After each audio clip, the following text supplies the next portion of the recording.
The truth hit like a thunderclap in the stillness of my kitchen. My belief in her, every quiet morning, every whispered promise, every late-night laugh, crumbled like sand slipping through fingers the second that test read 0.0% probability. Betrayal doesn't just wound once, it slices twice. First when someone lies to you, and then again when they fight to keep the lie alive. My name is Lawrence Woods, 33 years old, and every morning now I wake up in a house that feels like a museum of broken promises. Once, it echoed with plans for our future. Baby names, family trips, soft laughter over burnt pancakes. I'd painted the nursery a calm shade of pale green, set reminders for Avery's prenatal vitamins, even whispered stories to a belly carrying someone else's child. Avery Woods, my wife of 5 years, had turned from the woman I built a life with into someone unrecognizable. When I confronted her, she didn't break down in guilt. She fought, literally. Her nails raked my arm in a fury so wild I almost didn't recognize her voice when she screamed. But the scratches faded faster than the betrayal carved into my chest. I didn't shout back. I didn't cry or beg. I documented. I planned, because I refused to be both deceived and destroyed. If you've ever been betrayed, you know that moment when grief burns away and something sharper takes its place. Clarity. Cold, precise, and final. It's the kind of clarity that cuts deeper than rage ever could. Before I go on, let me know where you're listening from today, and make sure you follow along, because tomorrow, I'll share a story that'll make this one look tame. But first, let me take you back to the beginning. The envelope sat between us on the kitchen island like a live grenade. I'd placed it there deliberately, its white surface gleaming against the dark granite like a dare. Avery stood across from me, arms folded, wearing one of my old sweatshirts and a look that used to make me feel safe. Her hair was tied back in a loose ponytail, and the diamond on her finger caught the light like it still meant something. But to me, that sparkle looked like mockery. "Say it," I told her. My voice was calm, too calm. "Say whose child this is."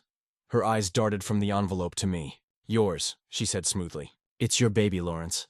I slid the paper across the counter. "The lab disagrees." She didn't even look down. "They make mistakes all the time. 0% probability," I said evenly. "Not low. 0. Her hands tightened on the edge of the counter. "You're trying to stress me out, hurt the baby. Is that what you want?" That was the moment I realized she wasn't just lying. She was protecting the lie like it was her oxygen. "I matched the dates," I said, pulling out my phone. "Your work conference last fall lines up exactly with the conception window your doctor gave you." Avery's mouth twitched, but she didn't answer. "I've got your location data too," I continued. "Pinged at the same hotel as Emil. Same parking garage. Same night." I set my phone on the counter, the screenshots open. "Stop lying." Something flickered in her eyes. Fear. Maybe. But then it turned to something darker. Rage. In one sudden motion, she lunged across the counter, her nails slicing across my arm as she tried to grab the phone. "Give me that!" she shouted, voice breaking. "Avery, stop!" I tried to pull away, but she clawed at me again. The phone clattered to the floor and skidded under the table.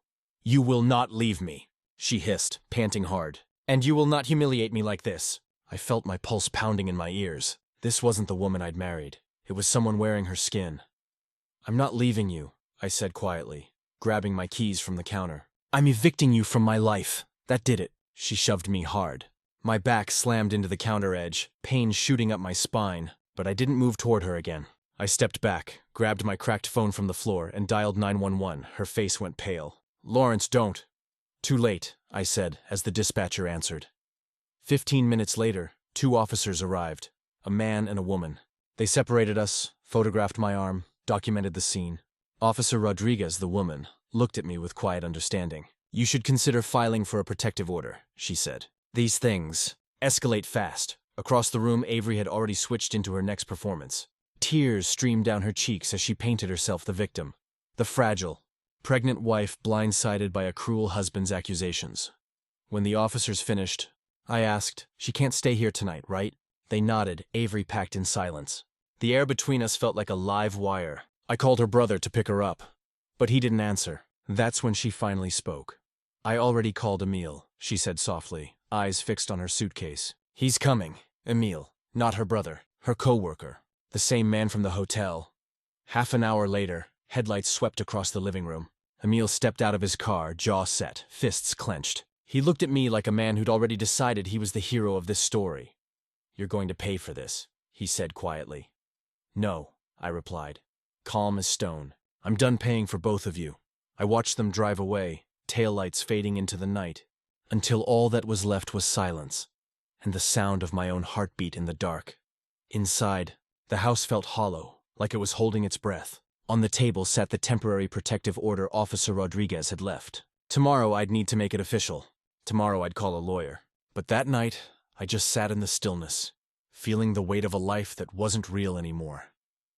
When morning came, the quiet was almost unbearable. No coffee brewing, no shower running, no music humming in the background, just the echo of what used to be a home. I reached for my phone, 7:13 a.m. I knew one person who'd answer early. Harper Doyle, my lawyer and, if I was being honest, the only person I trusted now. He picked up after 2 rings. "Doyle. Harper, it's Lawrence Woods. Sorry to call early. I need help. Personal." "What happened?" His tone was all business. No small talk. That's why I called him. I explained everything. The paternity test, the fight, the police, the restraining order. My voice only broke once when I said the words, "The baby isn't mine." Harper was quiet for a long moment. Then, "Do you have a prenup?" "Yes, you wrote it." "Good. Find it. Read me the section on infidelity." I dug through my filing cabinet, hand shaking as I flipped pages. "Here. Section 4.2. In the event of proven adultery, the offending party forfeits all rights to spousal support and marital assets acquired during the marriage." "And the house?" he asked. "Bought before the wedding. It's in my name." "Then you're in a strong position. Here's what to do. Freeze your joint accounts. Move your pay to a new account. Cancel credit cards, and document every financial move you've both made for the past year. Every receipt, every charge, everything." I hesitated. "She's pregnant." "With another man's child," Harper said quietly, "and the prenup protects you from that. She made her choice, Lawrence. Now make yours." I leaned back, staring at the cracks in the ceiling. The man I used to be, the one who believed her, who painted nurseries and whispered bedtime stories, was gone. What was left was a man holding the ashes of his own life and trying to figure out how to start over. And that's exactly what I planned to do. "What about the protective order?" "We'll file to make it permanent today. I'll have my assistant prepare the paperwork. Can you be at my office at 11 Mo? I'll be there." After hanging up, I moved like a man with purpose. I called the bank, froze our joint accounts, and opened a new individual checking account. I canceled our shared credit cards and requested detailed statements for the past 12 months. I called my employer to redirect my direct deposit. The morning flew by as I gathered evidence, screenshots of location data from our shared family account, hotel receipts forwarded to our shared email, text message backups. I created a timeline of Avery's work trips that coincided with gaps in our text conversation.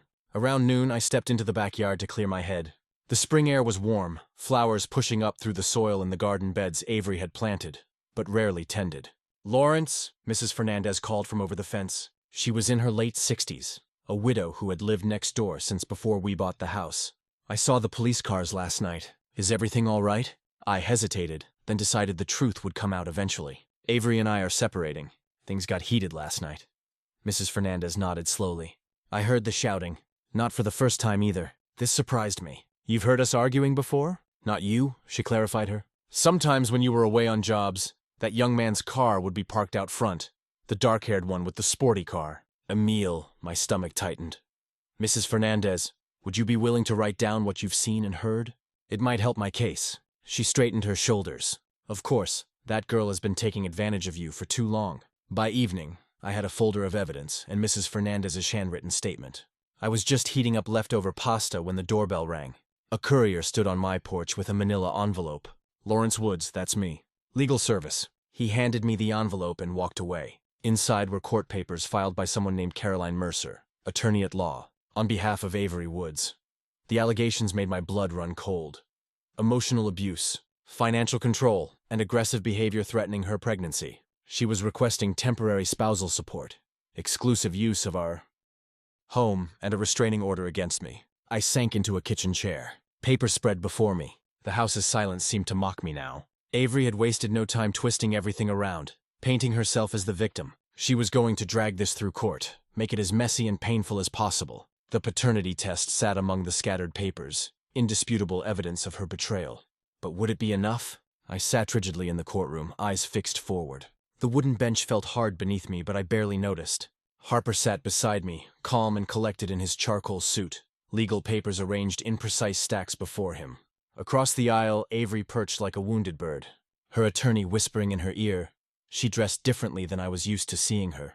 A loose-fitting blouse that emphasized her pregnancy, hair pulled back in a modest ponytail, the picture of vulnerability. When she caught me looking, her eyes narrowed slightly before softening into a practiced hurt expression. I looked away. 5 years of marriage and I never truly known her. "All rise," the bailiff called as Judge Brennan entered. She was a woman in her 60s with steel-gray hair and reading glasses that hung from a chain around her neck. After the preliminary matters, Harper stood. "Your Honor, we're requesting enforcement of the temporary protective order and exclusive use of the marital residence for my client, Mr. Woods." He presented the evidence methodically. Photos of the scratches on my forearm, the police report, statements from the responding officers, Mrs. Fernandez's written account of seeing Emil's car during my work trips. "Furthermore," Harper continued, "Mr. Woods is the sole owner of the property in question. It was purchased prior to the marriage and remains his separate property, according to the prenuptial agreement, which I have included as Exhibit C." Avery's attorney Caroline Mercer rose next. She was younger than Harper, with a sharp bob and an aggressive stance. "Your Honor, Mrs. Woods is 7 months pregnant and in a vulnerable position. My client alleges that Mr. Woods has been controlling and manipulative. He coerced her into taking a paternity test against her will, causing extreme emotional distress during a high-risk pregnancy." My jaw clenched. Harper had warned me not to react. "Mr. Woods has sufficient means to secure alternate housing while Mrs. Woods remains in the marital home until delivery," Mercer continued. "We are requesting temporary spousal support during this vulnerable time." Judge Brennan reviewed the papers, occasionally glancing over her glasses at us. "Ms. Mercer, regarding the paternity test, does your client dispute the results?" Mercer hesitated. "We question the methodology and chain of custody, Your Honor. We're requesting a court-ordered test to settle the matter definitively, and the allegations of physical aggression. My client acted in self-defense when Mr. Woods became threatening. Mercer claimed she was protecting herself and her unborn child." I felt my blood pressure rising. Harper placed a steadying hand on my arm. Judge Brennan studied the photos of my scratched arm, then looked at Avery. "Mrs. Woods, these injuries to your husband don't appear defensive in nature." Avery's eyes welled with tears. "I was scared, Your Honor. He was yelling, saying horrible things about me and my baby. I hadn't raised my voice once that night." The lie stung worse than the scratches had. After 40 minutes of arguments, Judge Brennan made harrowing. "I'm granting Mr. Woods exclusive use of the residence pending further hearings. The temporary protective order will remain in effect. Regarding spousal support, I'm denying that request until paternity is established through court-ordered testing." She fixed Avery with a stern look. "The evidence of physical aggression is concerning. Mrs. Woods, I strongly advise against any violation of the protective order." Relief flooded through me. Harper nodded in satisfaction as he gathered his papers. Across the aisle, Avery's face had gone rigid. As we stood to leave, her eyes locked with mine. No pretense of vulnerability now, just cold fury. That night, I slept without fear for the first time in a week. The house felt like mine again. Quiet, orderly, safe. I woke feeling rested, ready to face whatever came next. My phone rang as I was making coffee. "Mom, Lawrence, what's going on?" Avery just called me in tears. My stomach dropped. "Mom, Avery and I are getting divorced. There's a lot you don't know. She said you threw her out of the house, that you're denying your own child." Mom's voice washed with disapproval. "She said you've been controlling her, checking her phone, following her." I gripped the counter, knuckles white. "Did she tell you she's pregnant with another man's baby? Did she mention hitting me, scratching me until I bled?" "Lawrence." Mom sounded shocked. "That doesn't sound like Avery at all." "It didn't sound like her to me either, Mom. But I have THELAB results and the police report to prove it." My voice cracked slightly. "The baby isn't mine. She's been having an affair with Emil." Silence stretched between us. I could almost hear her processing, reevaluating. "Oh, Lawrence," her voice softened. "Why didn't you tell me sooner? It's been chaos." I'm still trying to wrap my head around it. I sank into a kitchen chair. "Mom, she's lying to you. She's lying to everyone." She seemed so sincere. Mom hesitated. "Are you absolutely certain about this?" That she would question me at all felt like another betrayal. "Yes, Mom, I'm certain." After we hung up, I sat holding the phone, the morning sunlight streaming through the kitchen window. Avery wasn't just fighting for money or the house. She was trying to poison every connection I had, turn my own family against me. The realization left me shocking and furious. We need the test to be bulletproof, Harper said, spreading papers across my dining room table. 3 days had passed since the hearing, and we were plotting our next moves. No room for her attorney to claim contamination or tampering. I nodded, nursing my second cup of coffee. Sleep had been better, but not great. What does bulletproof look like? Court-ordered testing at a certified lab. Chain of custody documentation from start to finish. Harper tapped his pen against the legal pad. 3-party sampling, you, Avery, and a witness. All documented with photo ID. Timestamps on everything. The clinical approach helped keep my emotions in check. This wasn't about feelings anymore. It was about facts, process, documentation. I want a financial audit too, I said. I need to know exactly what she spent our money on while she was with him. Harper raised an eyebrow. Good thinking. Marital waste is recoverable under your prenup. He made a note. Let's pull statements going back 12 months. Credit cards, bank accounts, everything. I remembered the weekend she'd claimed was a work conference in Chicago. The hotel bill had seemed high at the time, but I'd brushed it off. Now I wondered how many other work events had been covers. Can we find out if she used our joint accounts to pay for things for a meal, gifts, meals, hotel rooms? Absolutely. Harper looked up from his notes. That's exactly what we're looking for. Every dollar she spent on the affair is a dollar you can potentially recover. That evening, I went through our online banking portal, downloading statements from the past year. The patterns emerged quickly once I knew what to look for. Restaurant charges in neighborhoods where neither of us worked. Hotel bookings on weekends, when she was supposedly with girlfriends. Expensive gift shop purchases that never appeared in our home. I highlighted suspicious charges, creating a spreadsheet with dates, locations, and amounts. The total made me feel sick, over $7,000 in less than a year. The next morning, I walked across my front lawn to Mrs. Fernandez's house. She was watering her roses, her gray hair pulled back in a loose bun. "Lawrence," she said, turning down the hose. "How are you holding up, dear?" "One day at a time," I replied. "Mrs. Fernandez, I need to ask you something important." She invited me in for tea, and we sat at her kitchen table with steaming mugs. The house smelled like cinnamon and furniture polish, reminding me of weekend visits to my grandmother's when I was a kid. That night when Avery and I had the argument, I began carefully. "You mentioned hearing some of it through your window." She nodded gravely. Hard not to. She was shouting quite loudly. "Would you be willing to sign a statement about what you heard, and about the times you saw Emil's car parked outside when I wasn't home?" Mrs. Fernandez didn't hesitate. "Of course I will. That girl has been carrying on behind your back for months."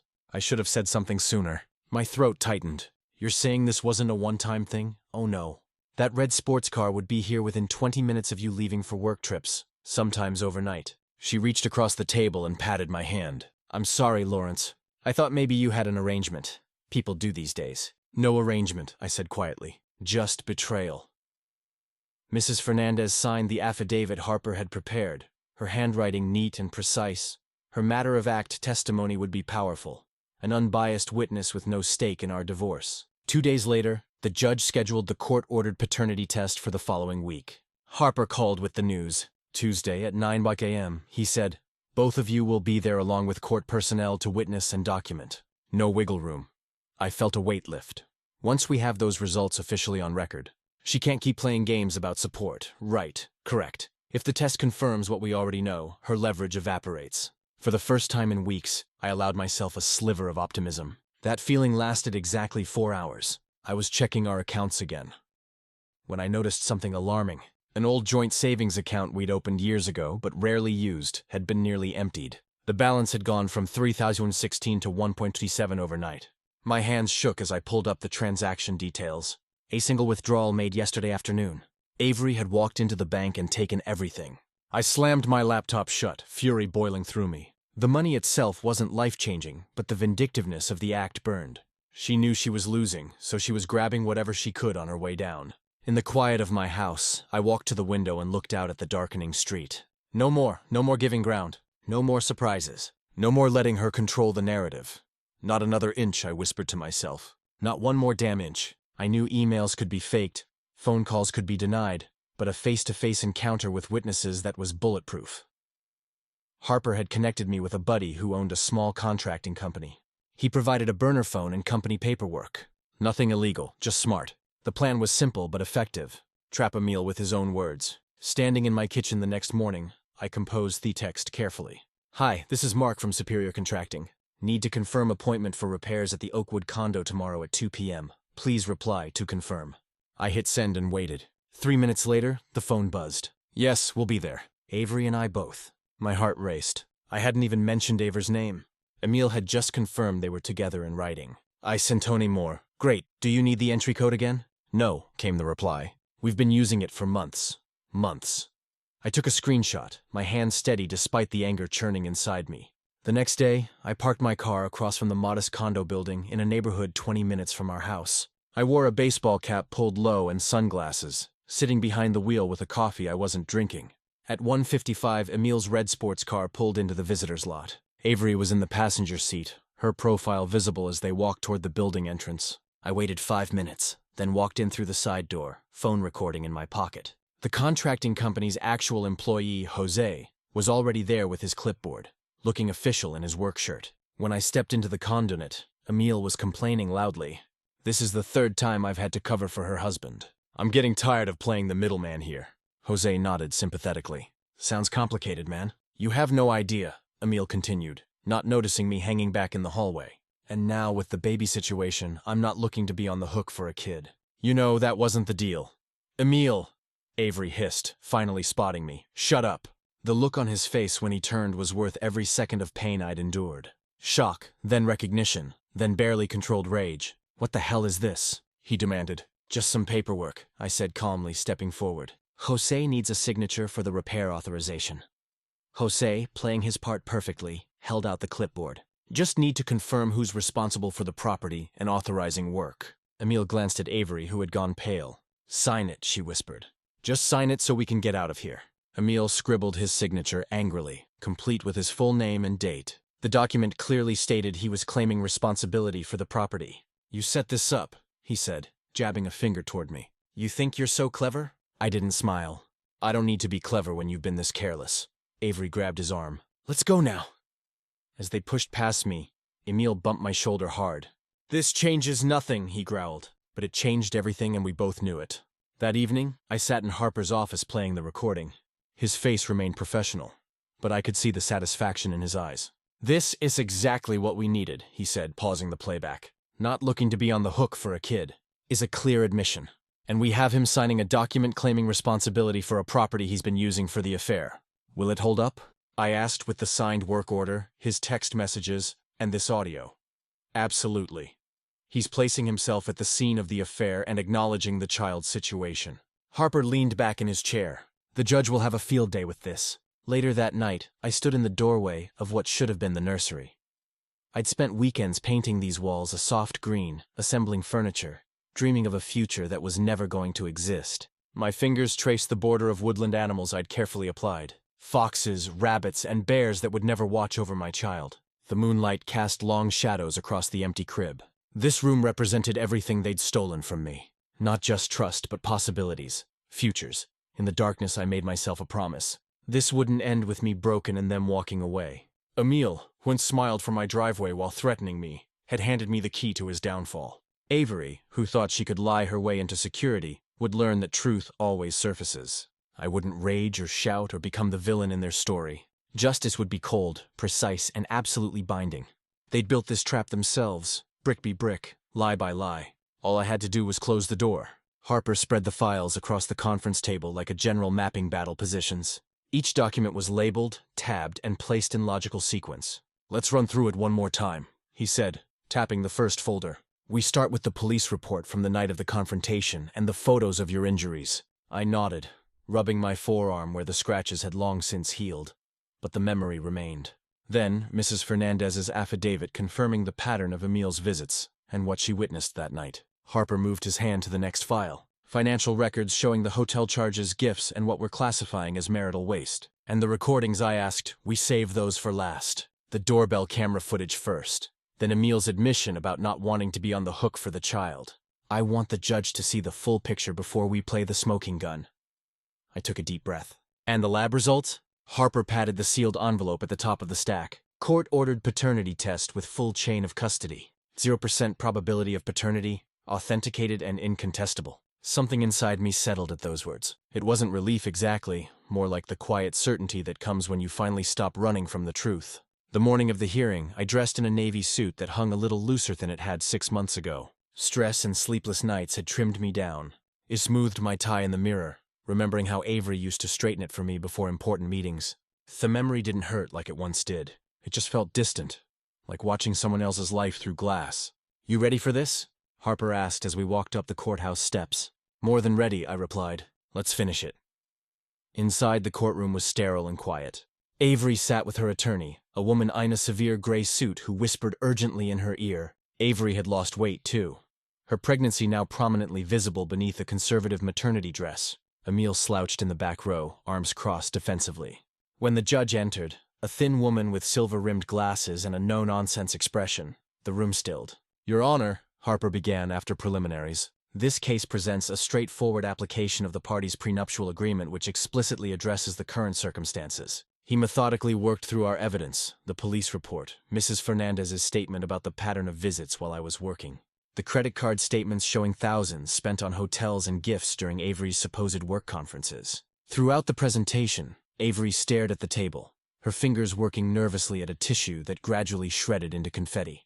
She wouldn't look at me, not even when Harper displayed the photos of my scratched arm on the courtroom monitor. And now, Your Honor, we present the court-ordered paternity test results, Harper said, opening the sealed envelope with deliberate care.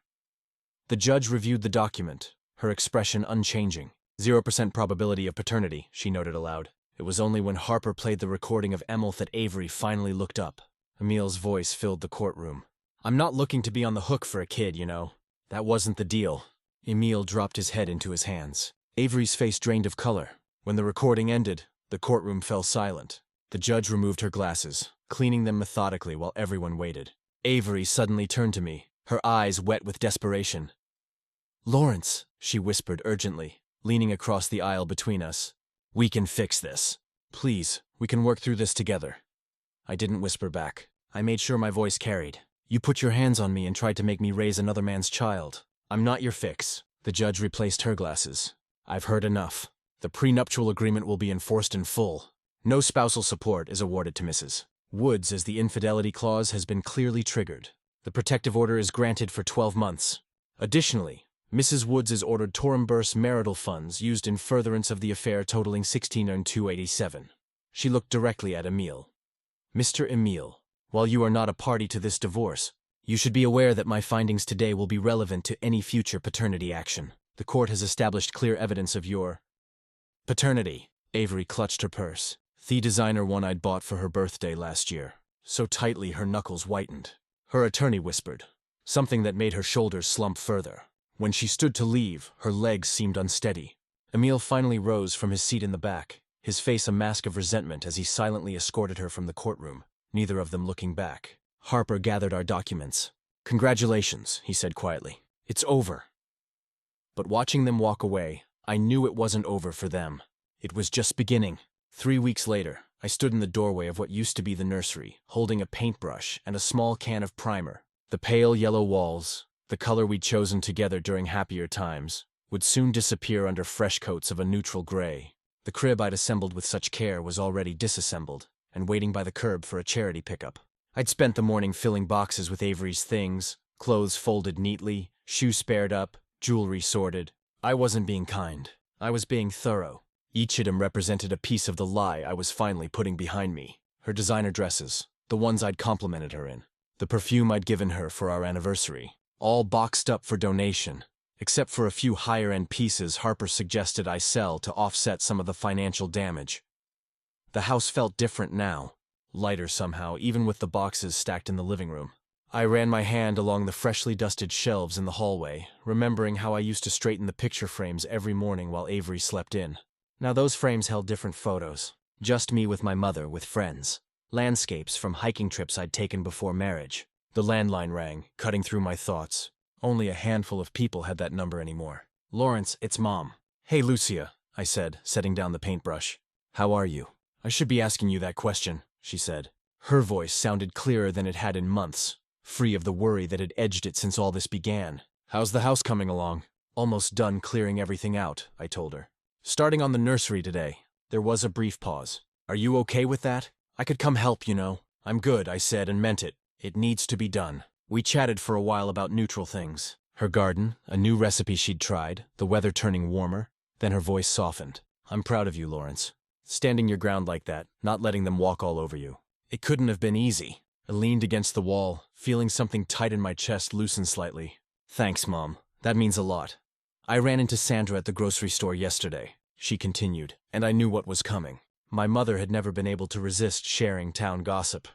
She said, Avery's staying in one of those month-to-month apartments over on Westfield. You know, the ones with the green awnings. I did know them, basic, but decent enough. Is that right? Apparently Emil's been coming and going. Sandra said they don't look too happy together. She paused. Not that I care if they're happy, mind you. Just thought you should know they're not exactly riding off into the sunset. I'm not surprised, I said. And I wasn't. What they had built was founded on lies. Lies don't make for solid foundations. After we hung up, I went back to the nursery with renewed purpose. I took down the cloud decals we'd carefully applied to the ceiling, peeling them away strip by strip. The bare walls looked incomplete, but honest, real. My phone buzzed with a text from Harper as I was breaking down the changing table. Court clerk processed the reimbursement order. $16,287 should hit your account within 72 hours. Let me know when you see it. I texted back a quick thanks. The money would help, though it wasn't about the dollars. It was about accountability, about consequences, matching actions. By evening, I'd managed to transform the nursery into something new. The crib and changing table were gone, replaced by a workbench I'd brought up from the basement. My old drafting lamp stood in the corner, casting warm light across the space. And in the center of the room, a solid oak dresser I'd found at a yard sale waited for restoration. I ran me palm over its scarred surface, feeling the history in the wood. Something about it felt right, taking something damaged and making it functional again. I picked up a sheet of sandpaper and began working on the top. The scrape of grit against wood loud in the silence of the house. The rhythmic motion was meditative, back and forth, smoothing rough edges revealing the grain beneath years of neglect. Dust motes danced in the lamplight. My shoulders ached pleasantly with the effort. This house was mine again. No tours. Mine. Every corner reclaimed. Every space reimagined. The silence no longer felt empty. Just peaceful. As I worked the sandpaper over another stubborn spot, I realized I was humming to myself. Small victories, one day at a time. The dresser would take weeks to properly restore. But I had nothing but time now, and when it was finished, it would be beautiful again. Scarred, but solid, with a new purpose, just like me. 3 months after the court ruling, I was enjoying my morning coffee when Harper called. Lawrence, good news. Just got the official documentation from the court clerk. You are officially not listed on the birth certificate. The paternity order has been finalized. I set my mug down, feeling a weight lift that I hadn't realized was still there. So, it's done. Completely done. 100%. Emil is legally established as the father, and you have zero financial responsibility. They can't come back later with some technicality. It's ironclad. I thanked her and hung up, staring at the papers she'd emailed over. Official court letterhead confirming what I'd known all along. But now, with the full force of law behind it, not my child, not my responsibility. The system had worked. Later that afternoon, I ran into Pete from my old contracting crew at the hardware store. We'd done several big jobs together before I moved to inspection work. After catching up about mutual friends, he lowered his voice. Heard you dodged a bullet with that whole situation. Emil's working with us now, you know. Man looks like death warmed over. Emil's on your crew. That was news to me. Pete nodded. Started about a month ago. Taking every overtime shift he can get. Courts got him on the hook for full child support. Medical bills. The works. Judge didn't play around? Good, I said simply. Yeah, well, karma's a thing, I guess. Pete scratched his beard. Word around the site is Avery moved again. 3rd place in 2 months. Guess Emil's not bankrolling her lifestyle anymore. Just paying what the court ordered. I tried not to feel satisfaction at this news, but I'm only human. Where is she staying now? Some basement apartment off Maple. Emil was bitching about it being unsuitable for the baby, but apparently that's all she can afford now. Pete shrugged. Not that they're even together anymore. They're just stuck with each other. That night, I sat on my deck watching the sunset with a cold beer. The air had that perfect early summer warmth, and the neighborhood was quiet, except for the distant sound of kids playing somewhere down the block. I'd managed to finish restoring the dresser in the spare room. My house felt like mine again. My phone buzzed with a text from Mrs. Fernandez. Just thought you should know. I saw your ex and that man having quite the scene at the Walgreens parking lot. Baby was crying in the car seat. Shameful behavior from both of them. I texted back a thanks for letting me know, though I wasn't sure why she thought I needed the update. Old habits, I guess. Mrs. Fernandez had been my unofficial neighborhood watchdog through the worst of it. A minute later, she sent another text. He was yelling that she trapped him. She was screaming that it ruined her life. Both looked terrible. Some people shouldn't have children together. I set my phone down, not wanting to dwell on their drama. Their implosion wasn't my concern anymore. Still, there was something satisfying about knowing they were facing the natural consequences of their choices. Emile, once so smug and threatening, now grinding through double shifts to pay for a child he never wanted. Avery, who thought she could have it all, reduced to basement apartments and parking lot arguments. The next day, I was clearing out the garage when Mrs. Fernandez appeared at the fence. "Lawrence, dear, I hope my text didn't upset you," she said, adjusting her gardening hat. "I just thought you should know what's happening." "It's fine," I assured her. "I appreciate you looking out for me." She lowered her voice conspiratorially. It was quite the spectacle, him saying, "You trapped me with this kid," and her firing back, "You promised we'd be together." Then he said something about how you got the better end of the deal, walking away free while he's stuck forever. I couldn't help but smile a little at that. "Funny how that worked out. They made their bed," Mrs. Fernandez said firmly. "Now they're lying in it, and neither one likes the view. That poor baby, though." I nodded, feeling a momentary pang for the innocent child caught in their web. But that wasn't on me. I'd escaped the trap they'd set, leaving them to face each other with none else to blame. "They're unraveling," Mrs. Fernandez concluded, turning back to her roses. "Just thought you should know." 3 months after the ruling, I stood in the doorway of what used to be the nursery. The pale yellow walls were now covered with pegboards holding an organized array of tools. A solid workbench ran along one wall with miter saw mounted at the end. The afternoon light filtered through the blinds, casting geometric patterns across the floor.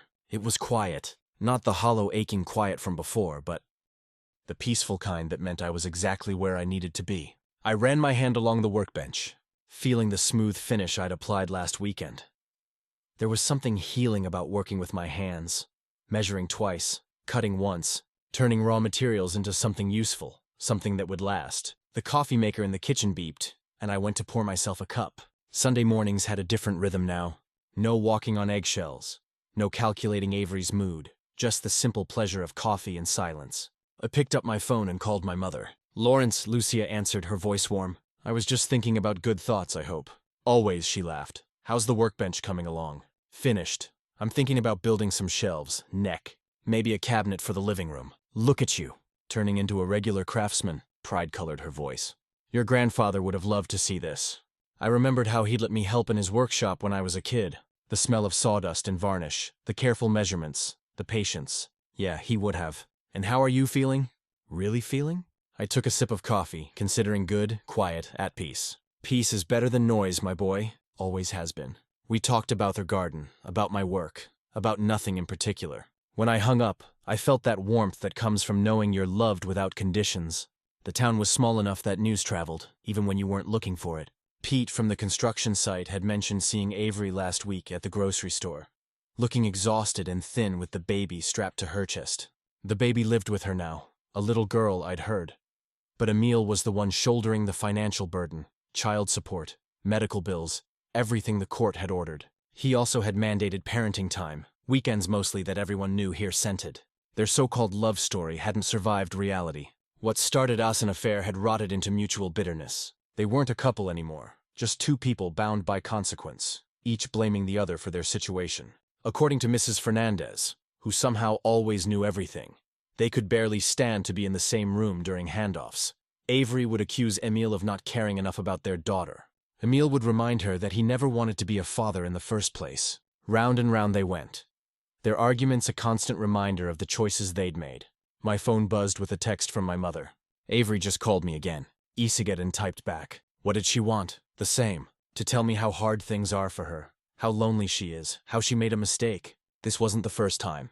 Avery had been reaching out to Lucia periodically, playing the victim, hoping my mother would somehow advocate for her, as if my mother could convince me to rescue her from the consequences of her own action. My phone rang. "Lucia." "I told her to stop calling," my mother said without preamble. "I told her that she lost the right to my sympathy when she betrayed my son, and then tried to hurt him." "Thank you," I said quietly. "It's been months. She needs to move on with her life and leave us in peace." "How did she take it?" "She cried. Said I was being cruel." My mother's voice hardened. "I told her she was the cruel one trying to make you raise another man's child while lying to your face." After we hung up, I walked back to the spare room. The tools hung in neat rows, the workbench clear and ready for the next project. I thought about the nursery. It had almost been the crib I would have assembled. The mobile I would have hung, the midnight feedings I would have done. But that was a different life, one built on lies. I switched off the light and closed the door in the hallway. I paused, letting the silence of the house wrap around me like a blanket.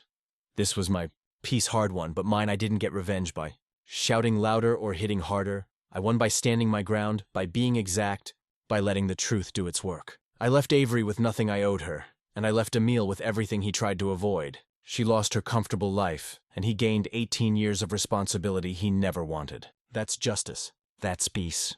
And that's the house I live in now. I believe stories such as this find us for a reason. If this one touches you, please subscribe. I share a new one every day.